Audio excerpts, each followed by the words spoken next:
Si Amnon at si Tamar. 13 kabanata. Ang anak ni David na si Absalom ay may magandang kapatid na ang pangalan ay Tamar.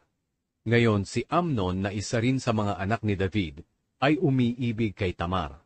Pero hindi niya magawa ang gusto niyang gawin kay Tamar dahil dalaga pa ito at lagi itong may bantay.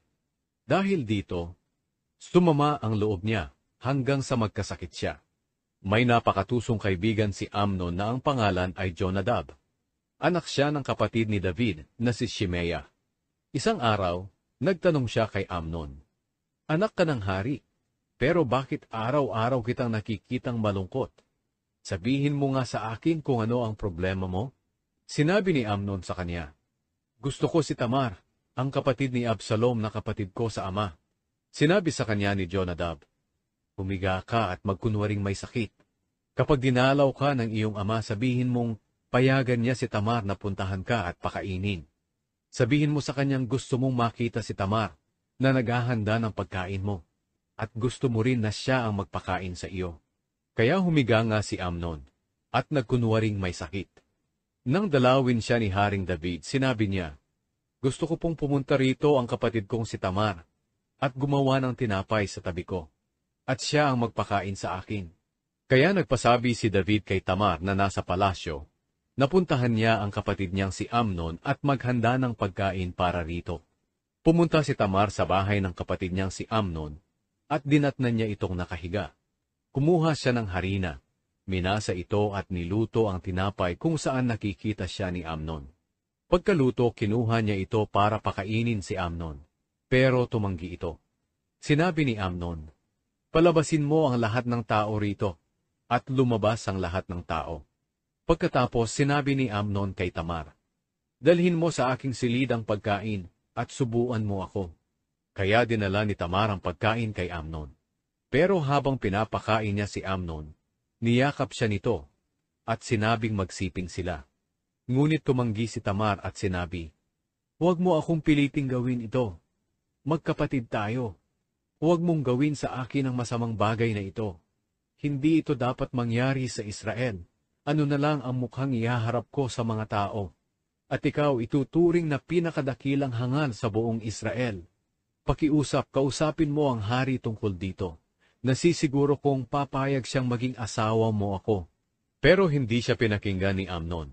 At dahil sa mas malakas siya kay Tamar, napagsamantalahan niya ito. Pagkatapos ng nangyari, kinasuklaman ni Amnon si Tamar, at ang pagkasuklam niya kay Tamar ay mas matindi pa sa pag-ibig na naramdaman niya rito noong una. Sinabi ni Amnon sa kanya, "Lumabas ka." Sumagot si Tamar, "Hindi ako lalabas. Mas malaking kasalanan ang ginagawa mong pagtataboy sa akin ngayon, kaysa sa ginawa mo sa akin." Pero hindi siya pinakinggan ni Amnon.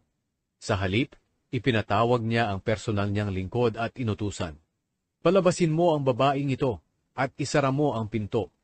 Kaya pinalabas nga niya si Tamar at isinara ang pinto. Nakasuot noon ng maganda at mahabang damit si Tamar, dahil iyon ang isinusuot ng mga dalagang anak ng hari ng panahong iyon. Pero dahil sa sinapit ni Tamar, pinunit niya ang maganda at mahaba niyang damit, at naglagay ng abo sa ulo niya. Pagkatapos, lumakad siyang umiiyak habang nakatakip ang kamay niya sa mukha niya. Nang makita siya ng kapatid niyang si Absalom, tinanong siya nito, "May masamang ginawa ba sa iyo si Amnon? Kung mayroon huwag mo na lang itong sabihin sa iba, dahil kapatid mo siya sa ama. Huwag mo na lang masyadong isipin ang nangyari sa iyo." At doon na sa bahay ni Absalom nanirahan si Tamar. Pero palagi siyang malungkot at nag-iisa. Nang malaman ni Haring David ang nangyari, galit na galit siya. At kahit walang binanggit si Absalom kay Amnon tungkol sa ginawa nito sa kapatid niya, kinasuklaman niya ito sa kahihiyang idinulot nito sa kapatid niyang si Tamar. Pinatay ni Absalom si Amnon. Pagkaraan ng 2 taon, nang pinapagupitan ni Absalom ang mga tupa niya sa Baal Hazor malapit sa Ephraim, inimbita niya ang lahat ng anak ng hari na sumama para magdiwang doon.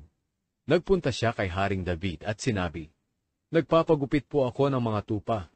Makakapunta po ba kayo at ang mga opisyal nyo sa okasyong ito?" Sumagot ang hari, "Hindi na lang anak, mahihirapan ka lang kung sasama kaming lahat." Pinilit siya ni Absalom pero hindi siya pumayag.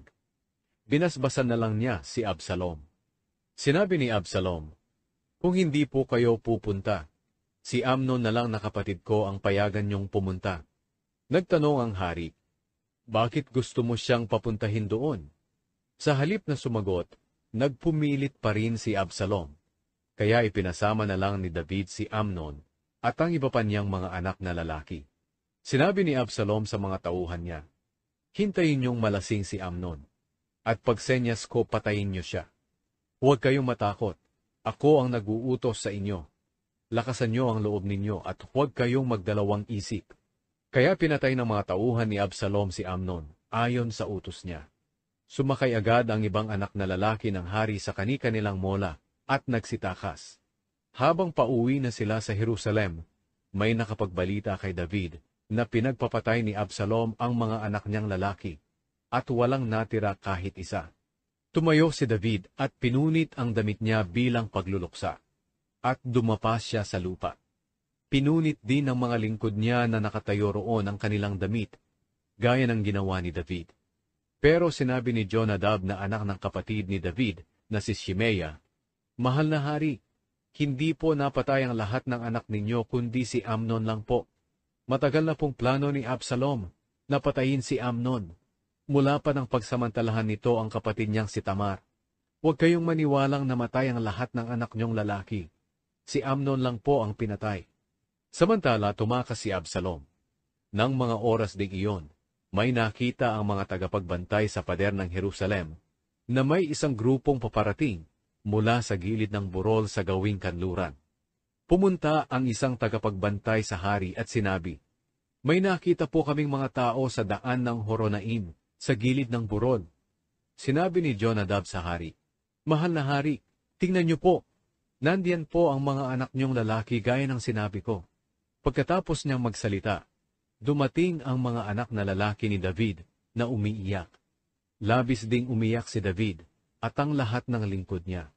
Ipinagluksa ni David ang anak niyang si Amnon sa loob ng mahabang panahon. Nang tumakas si Absalom, pumunta siya kay Haring Talmai ng Geshur na anak ni Amihud. Doon siya nanirahan sa loob ng 3 taon. Nang lumipas na ang pangungulila ni Haring David kay Amnon, nangulila naman siya kay Absalom.